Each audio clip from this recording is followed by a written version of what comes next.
نحمده ونصلي ونسلم على رسوله الكريم أما بعد فأعوذ بالله من الشيطان الرجيم بسم الله الرحمن الرحيم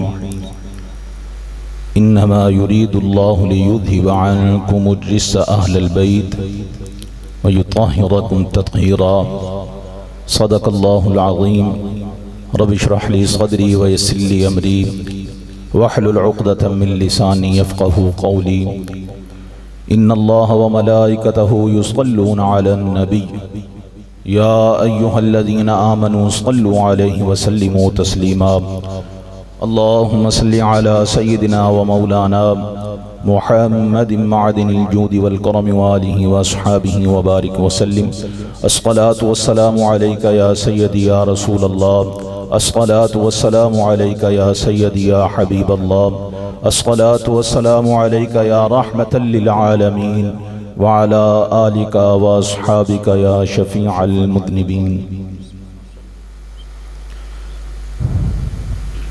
حمد و صلاة کے بعد نہایت واجب الاحترام ذی وقار علماء کرام اور سامعین و حاضرین، اللہ تبارک و تعالی ہماری اس حاضری کو اپنی بارگاہ میں قبول فرمائے۔ مبارکباد کے مستحق ہیں بزم غوثیہ سعیدیہ الاشفاق کے اراکین کہ جنہوں نے بزرگوں کے اصالہ ثواب کے لیے آج کی اس محفل کا انعقاد کیا، اور پھر خاص کر اساتذہ کرام کہ جنہوں نے بچوں کے اوپر محنت کی اور نہایت ہی خوبصورت انداز میں طلباء نے بیانات پیش کیے۔ اللہ تبارک و تعالی ان کو علم و فضل سے بے شمار خزانے عطا فرمائے، اور اللہ تبارک و تعالی ہمیشہ ان کو دین حق پر رہ کر دین کا کام کرنے کی توفیق عطا فرمائے۔ مناظر اسلام حضرت علامہ مولانا مفتی محمد شوکت سیالوی صاحب مدد اللہ العالی موجود ہیں۔ اللہ تبارک و تعالی ان کی عمر میں علم میں برکتیں پیدا فرمائے۔ ان کی موجودگی میں میں یہ سمجھتا ہوں کہ جتنا بھی ٹائم ہو ان کو دیا جائے اور ان سے استفادہ کیا جائے، لیکن چند باتیں میں عرض کرنا چاہتا ہوں کیونکہ مقصود یہ ہے کہ اہل سنت کا عقیدہ صحیح معنوں میں بیان ہونا چاہیے۔ آج کل کچھ پاکستان کا موسم ہر لحاظ سے گرم ہے، مذہبی لحاظ سے بھی اس میں حرارت ہے، اور ویسے بھی کافی موسم گرم ہے، تو اس لحاظ سے بھی طبیعت اس قابل نہیں ہے کہ کچھ عرض کیا جائے، لیکن ضرور جو ہے وہ کچھ باتیں عرض کروں گا تاکہ قبلہ سیالوی صاحب کے لیے ایک تمہید وہ باندھ دی جائے، اسی کے مطابق وہ گفتگو پیش کریں۔ پہلی عرض تو یہ ہے کہ قرآن مجید فرقان حمید میں اللہ تبارک و تعالی نے اہل بیت اطہار کی پاکی کا ذمہ اپنے ذمہ کرم میں لیا ہے، اور ارشاد فرمایا ہے کہ اللہ تبارک و تعالی نے یہ ارادہ فرمایا ہے کہ اے اہل بیت نبی، اللہ تبارک و تعالی آپ سے ہر طرح کا رجس ناپاکی کو دور فرمانا چاہتا ہے۔ یہاں البیت پر جو الف لام ہے، اگر تفاسیر میں دیکھا جائے تو فرماتے ہیں کہ وہ مضاف الیہ کے بدلے میں آیا ہے۔ اصل میں یہاں پر اہل بیت النبی صلی اللہ علیہ وسلم ہے، یعنی کسی طریقے سے بیت کو خاص کرنا تھا۔ آپ جانتے ہیں کہ اضافت کے ذریعے سے بھی معرفہ بن جاتا ہے، اور الف لام آ جائے تو اس کے ذریعے بھی اس کو معرفہ بنا کر خاص کر دیا جاتا ہے۔ اللہ تبارک و تعالی نے یہاں پر ارشاد فرمایا اہل البیت، الف لام یہ خاص کرنے کے لیے، معرفہ کرنے کے لیے یعنی خاص گھر ہے کہ جس کو اللہ تبارک و تعالی نے پاک کرنے کا ارادہ فرما لیا ہے۔ بیت النبی صلی اللہ علیہ وسلم یعنی نبی پاک صلی اللہ علیہ وسلم کے گھر کو نبی پاک صلی اللہ علیہ وسلم نے اپنے خاندان کی شان اور اپنے گھر کی شان اور اپنے ذات کی شان کو خود بیان فرمایا۔ نبی پاک صلی اللہ علیہ وسلم کے آباء و اجداد کے متعلق کچھ حضرات نے نازیبا الفاظ کہے۔ نبی پاک صلی اللہ علیہ وسلم نے فوراً حضرات صحابہ کرام کو طلب فرمایا، منبر بچھایا گیا، نبی پاک صلی اللہ علیہ وسلم آپ اس پر جلوہ گر ہوئے۔ ارشاد فرمایا، اے میرے صحابہ، من آنا، بتاؤ میں کون ہوں؟ صحابہ کرام کے جنہوں نے نبی پاک صلی اللہ علیہ وسلم کے دامن کو اس طرح سے تھاما ہوا تھا کہ آپ نے اپنا مال و دولت جانوں تک کی پرواہ نہ کی، بلکہ یہ جذبہ رکھتے تھے اور عرض کرتے تھے کہ حضور اگر آپ ہمیں حکم دینا تو ہم یہ نہ دیکھیں کہ آگے دریا ہے، ہم اپنے گھوڑے دریا میں ڈال دیں، یہ جانتے ہوئے کہ حضور آپ کا حکم ہے۔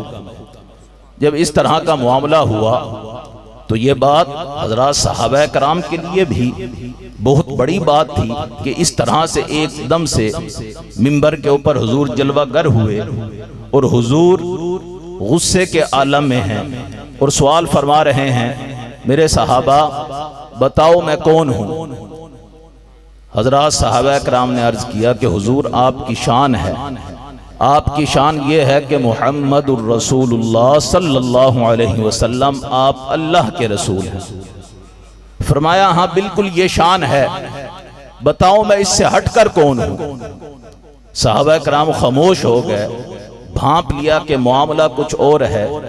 نبی پاک صلی اللہ علیہ وسلم آپ خود ہی ارشاد فرمانے لگے کہ میں محمد ابن عبداللہ ابن عبد المطلب ہوں، یہ میری ذاتی حیثیت ہے۔ ذاتی حیثیت میں حضرت عبداللہ کا لخت جگر ہوں اور میرے دادا حضرت عبد المطلب رضی اللہ تعالیٰ عنہ ہیں، یہ میرے خاندان والے ہیں۔ پھر اللہ تبارک و تعالیٰ کے حبیب نے پورا اپنا خاندان کا شجرہ نسب بیان فرمانے کے بعد پھر اپنی ذات کے اوپر آتے ہیں اور ارشاد فرماتے ہیں کہ اللہ تبارک و تعالیٰ نے مخلوق کو پیدا کیا، پھر اللہ تبارک و تعالیٰ نے جو سب سے بہترین مخلوق تھی اس میں اللہ تبارک و تعالیٰ نے مجھے رکھا، پھر اللہ تبارک و تعالیٰ نے گروہ کو پیدا کیا، جو سب سے بہترین گروہ تھا اللہ تبارک و تعالیٰ نے مجھے اس گروہ میں رکھا، پھر اللہ تبارک و تعالیٰ نے قبائل کو پیدا کیا، جو سب سے بہترین قبیلہ تھا اللہ تبارک و تعالیٰ نے اس قبیلے میں مجھ کو رکھا، پھر اللہ تبارک و تعالیٰ نے روئے زمین پر گھروں کو بنایا اور ارشاد فرمایا کہ جو سب سے بہترین گھر تھا اللہ تبارک و تعالیٰ نے وہ گھر مجھے عطا کیا۔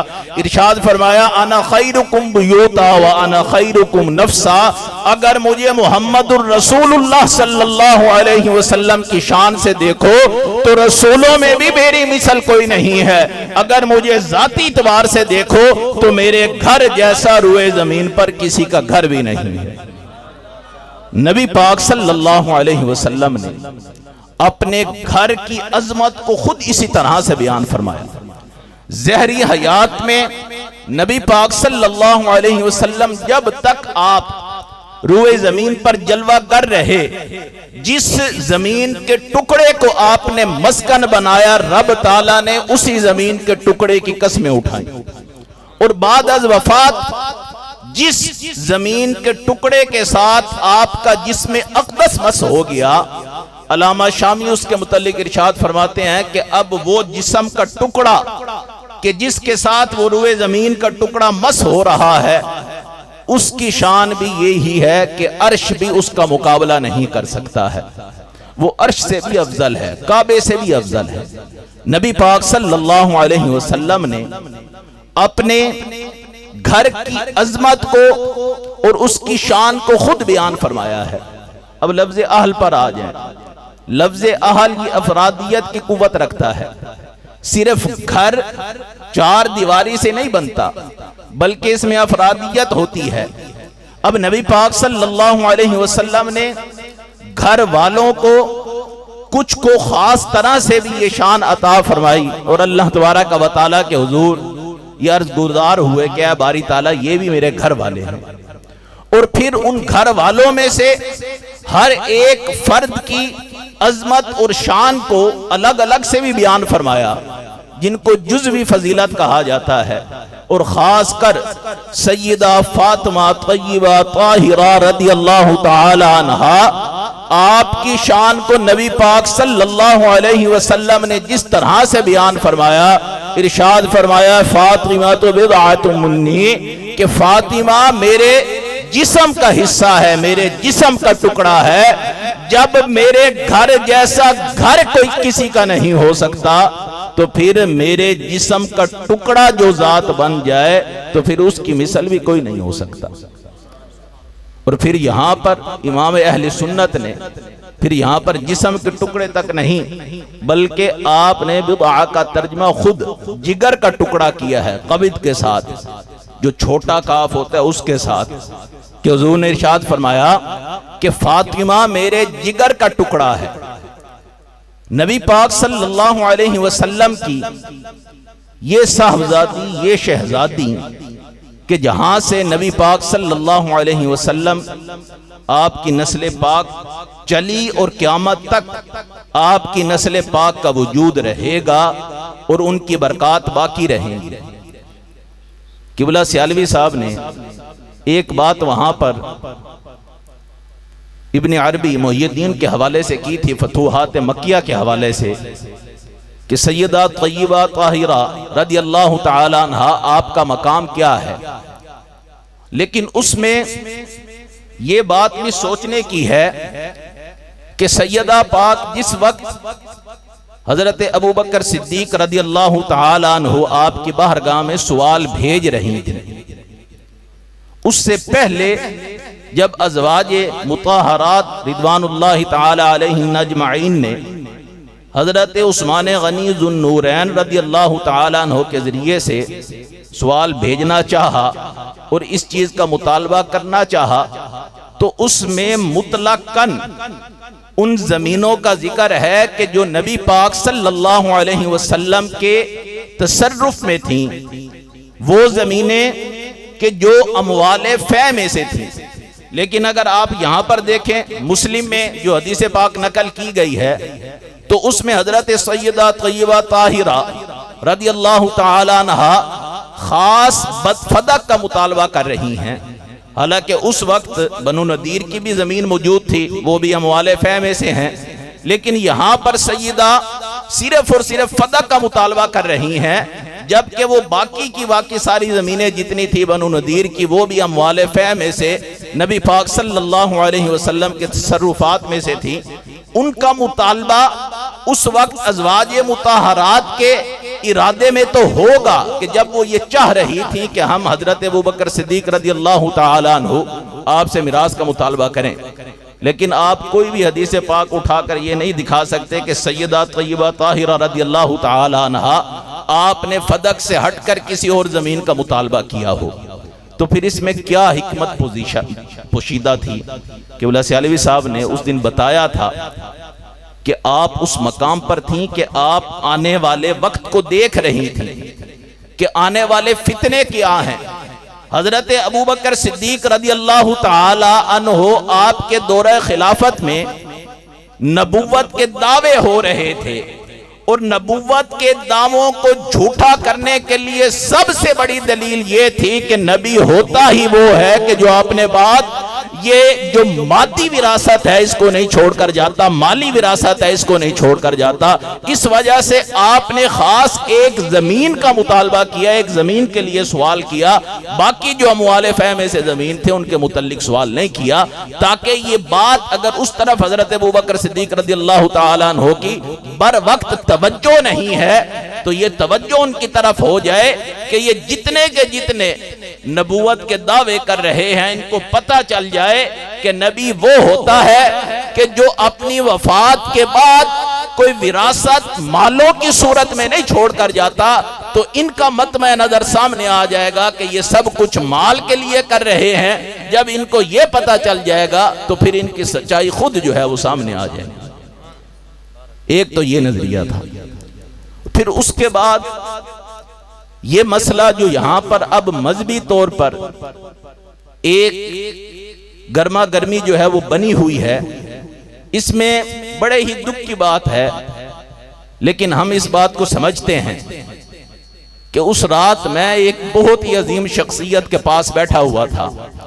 یہ مسئلہ میں خود ان کے پاس لے کر گیا کہ حضور یہ معاملہ ہوا ہے، اب اس کو ہم نے UK کی سطح پر کس طرح سے ڈیل کرنا ہے اور کس طرح سے اس کو قابو کرنا ہے۔ تو اس وقت تک تو شاید یہ فواتح الرحمود کا حوالہ دیا ہی نہیں گیا تھا، اور اس وقت تو وہ شخصیت خود یہ کہنے لگی کہ صاحبزادہ صاحب فاتح الرحمود میں کچھ باتیں لکھی تو ہوئی ہیں، لیکن اس کو تو ہم یہ کہہ کر جو ہے وہ جھٹلا سکتے ہیں کہ ابن شہاب زہری وہ بعد میں ہے اور اس کی اس روایت کا تسلسل نہیں ہے، یہ متصل روایت نہیں ہے، ہم اس کو ٹکرا سکتے ہیں۔ لیکن بات سمجھانے کے لیے مولانا عبدالعلی صاحب بحر العلوم نے یہ بات فواتح الرحمود میں لکھی ہے، لیکن وہ بھی غادبت کے اوپر ہے۔ اس مطالبے کے اوپر انہوں نے جو ہے وہ ذلت نہیں لکھی ہے، بلکہ غادبت اور ہجران کے اوپر لکھی ہے۔ وہ بات سمجھانے کے لیے انہوں نے بیان کی ہے۔ ہم اس بات کا جو ہے وہ اس طرح سے ہم رد کر سکتے ہیں اگر یہ حوالہ آیا تو۔ ابھی تو حوالہ آیا نہیں تھا، ہم وہاں پر بیٹھے ہوئے یہ بات کر رہے ہیں، علاقائی طور پر ہم مطمئن ہو کر آ گئے۔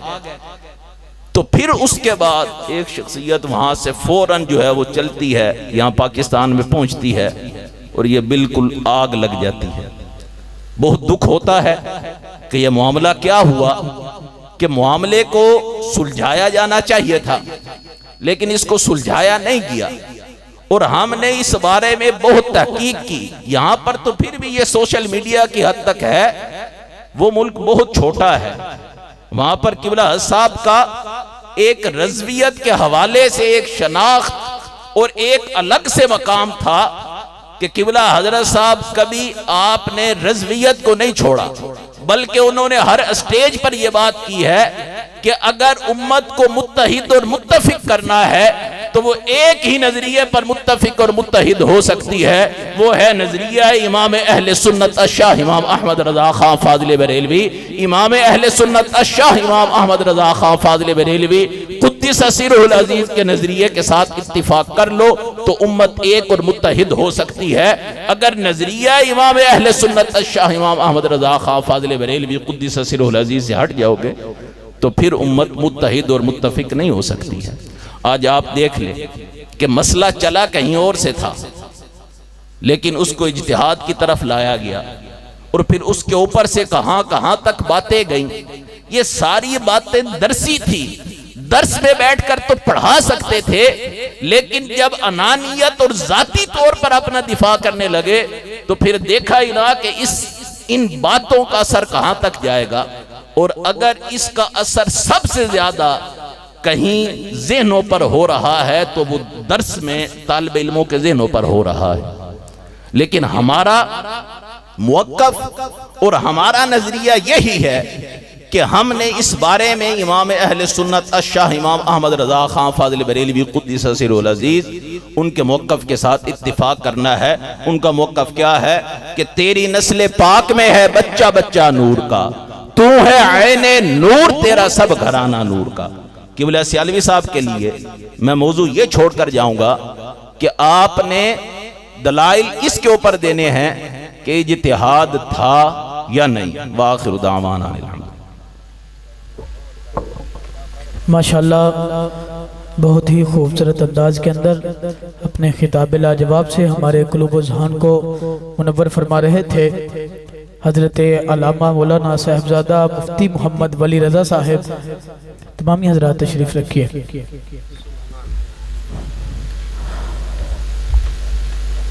علامہ عبدالستار خان نیازی صاحب آپ کا لکھا ہوا کلام، اس کے چند مصرے آپ حضرات کے سماعتوں کی نظر، اس کے بعد میں قبلہ مناظر اسلام حضرت علامہ مولانا مفتی محمد شوکت علی سیالوی صاحب آپ کو دعوت خطاب دینے لگا ہوں. آپ حضرات تشریف رکھیں. ماشاءاللہ ایک مرتبہ محبت سے کہیے سبحان اللہ. پچھلے بھی بول کر کہیں, ہاتھ اٹھا کر ایک مرتبہ کہیے نا سبحان اللہ سبحان اللہ. ایک مرتبہ پھر کہیے پچھلے بھی سبحان اللہ. کہ ہم تو در آقا پہ سر اپنا جھکا لیتے ہیں. جو میرے آقا کے در پہ اپنا سر جھکاتا ہے وہ بولے سبحان اللہ. ہم تو در آقا پہ سر اپنا جھکا لیتے ہیں. سچ بتانا ارے دنیا تیرا کیا لیتے ہیں. بھئی بولیے نا سبحان اللہ. بھئی ہم تو در آقا پہ سر اپنا جھکا لیتے ہیں. سچ بتانا ارے دنیا تیرا کیا لیتے ہیں. جب نہیں ملتی کہیں سے بھی سکون کی دولت, تیری محفل تیرے دیوانے سجا لیتے ہیں. جب نہیں ملتی کہیں سے بھی سکون کی دولت, تیری محفل تیرے دیوانے سجا لیتے ہیں. اور یہ آخر کے اندر یہ دعا کیجئے گا, یہ دعا ہونی بھی چاہیے. آپ فرماتے ہیں اے گنبد خضرا, اے گنبد خضرا, نعرہ تکبیر, نعرہ رسالت, نعرہ رسالت, نعرہ تحقیق, نعرہ حیدری, علماء حق اہل سنت, مناظر اسلام صاحبزادہ حضرت علامہ مولانا مفتی محمد عبدالحمید چشتی صاحب.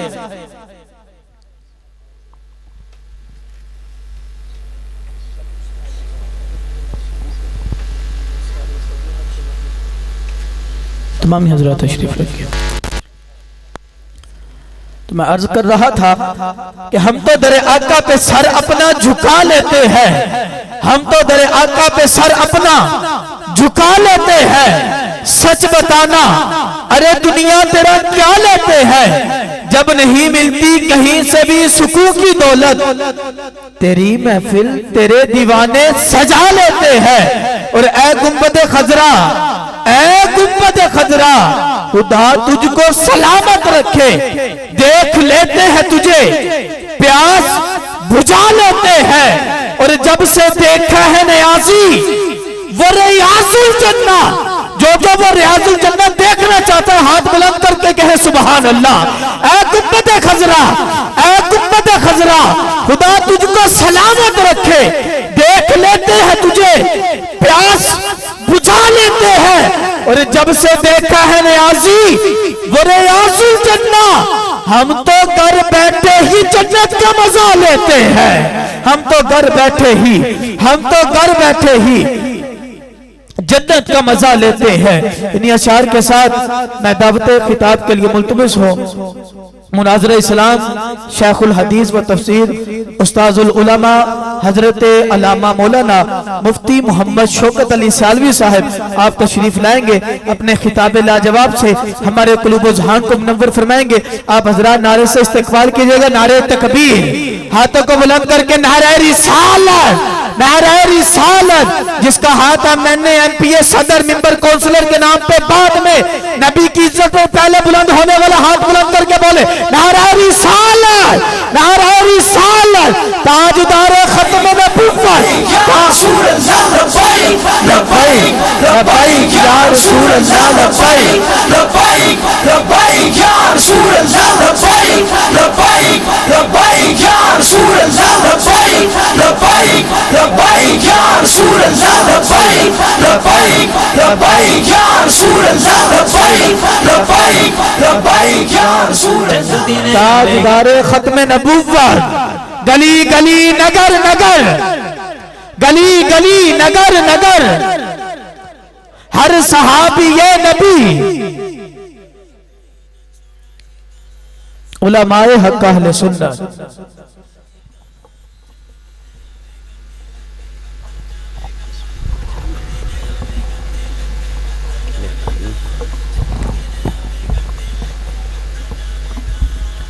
تشریف